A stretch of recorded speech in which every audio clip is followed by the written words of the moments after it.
bet you dinner. You can't pull this one off. We'll see. All right. Yeah, let's see what you're made of.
Yeah.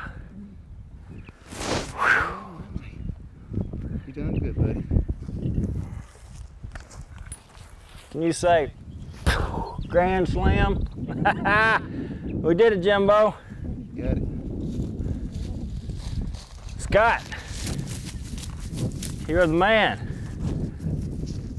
How dare I say you can't call them birds? Congratulations. Thank you. Sit. I doubted you, didn't I? Oh, you steak dinner. Congratulations, Chris. You did it. I didn't think you'd pull those birds out there and across, but you did. What a beautiful Merriam. I love these real blonde, light tips on them. Beautiful. Make a beautiful mount. Like Jim said earlier today, believe it or not, we've got 2 birds in one day. Within what, maybe an hour of each other? Awesome hunt. We started off earlier this year, and I hope you enjoyed our 4-part series here we've been doing on our Grand Slam. We've been trying. We just finished it up with our Merriam. We started off in the middle of March, all the way down in Florida. We've got our Osceola. We've got our Easterns. We've got our Rios down in Kansas. It's been an awesome time. Scott, you've done a good job up here with us in central Nebraska, and we finished up the hunt. And you know, you guys, we talked to you earlier about how to get a hold of Scott, showed the number on the screen. We'll do it again at the end of the show, but I just want to stop for a minute and look at this bird, tell you how much we appreciate the hunt, what you've done so far. And I think you mentioned that you've got a tag left too. Yeah. Hey, we may get a bonus bird on this show. We may get a 3rd one before dark, but if nothing else, Jim and I finished our Grand Slam. We had a great season, great 4-part series here on getting the Grand Slam. So I hope you all have enjoyed it. Don't go anywhere. Sportsman's Extreme Outdoors will be right back. Congratulations, Chris. Good job. Got her done. Got her done. Tags. Got her done. We can go to this place tonight. Pick up a couple other ones if you want. Or Sure. Scott, God has been awful good to us today. Yes, he has. I'll tell you what, I can't wait. This has been a long trip. It's been a long month trying to get this slam. Can't wait to get home, see my kids and my family. Whew. I appreciate it. We're a long way from home. We drove 17 hours down to Florida for Osceola, 15